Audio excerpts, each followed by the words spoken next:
प्रधानमंत्री महोदय जी ने नया शिक्षा मंत्री चुना। एक ऐसे व्यक्ति को इस पद पर आसीन किया जिसने एक गर्भवती महिला के बलात्कारियों की रिहाई पर अपनी सहमति व्यक्त की। ఒక నిండు గర్భిణిని రేప్ చేసినటువంటి వ్యక్తికి సహాయం చేసినటువంటి వ్యక్తి ప్రహ్లాద్ జోషి అని చెప్పి ప్రియాంక గాంధీ మాట్లాడుతోంది. ఎక్కడ పార్లమెంట్ సాక్షిగా ఏ ఆధారాలు లేకుండా. దాంతో ఇప్పుడు ఎన్డీఏ బీజేపీ నేతలందరూ కలిసి గట్టిగానే కౌంటర్ ఇచ్చారు. ఆధారాలు చూపించు, ఆధారాలు చూపిస్తే ఇప్పుడే రాజీనామా చేస్తాడు ఆయన. ఆధారాలు చూపించకపోతే వెంటనే క్షమాపణలు చెప్పని కిరణ్ రిజిజు గారు అయితే అందుకున్నారు.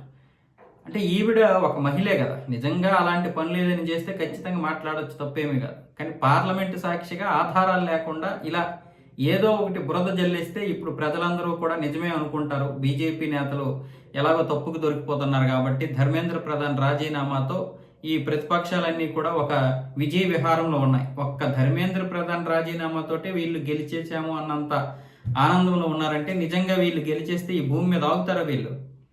వీళ్ళని చూసుకొని మిగతా మూకలు ఆగుతాయా? నడి రోడ్ల మీద కత్తులు పట్టుకొని తిరుగుతారు వీళ్ళు.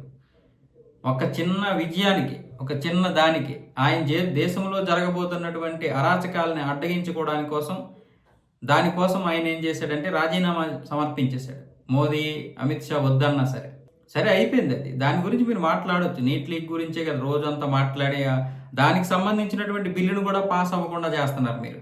మళ్ళీ దాన్ని మీరు ప్రొటెక్షన్ చేస్తామంటారు, ప్రొటెస్ట్లు అంటారు.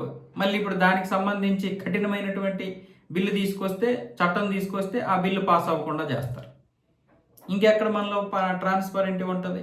ఏదో ఒకటి పార్లమెంట్లో మాట్లాడి గందరగోళం చేసి వాయిదా పడిపోవాలి సభ. తద్వారా అలాగా ఈ యొక్క పార్లమెంటు సమావేశాలు వాయిదాలతో పూర్తయిపోతే, ఆ బిల్లులు పాస్ అవ్వకపోతే హ్యాపీగా వచ్చే సంవత్సరం ఒక 2-3 రాష్ట్రాలు వాళ్ళ ఖాతాలో వేసుకుందామని చూస్తున్నారు.